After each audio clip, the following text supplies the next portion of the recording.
program.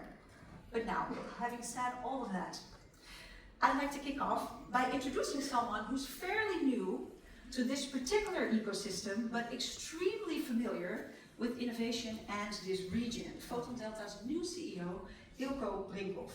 Eelco brings more than 25 years of experience in economic development with him and has worked as a promoter of this region and of the Netherlands for his entire career.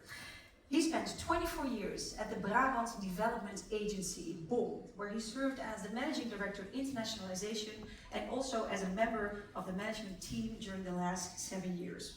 His mission has always been to work with and to make impact and to see the impact in the growth of the companies. And after 24 years, in February of this year, he decided, I'm longing for something else. And he transitioned into his current role as the CEO of Photon Delta. Please give a warm round of applause for Eelco Brinkhoff.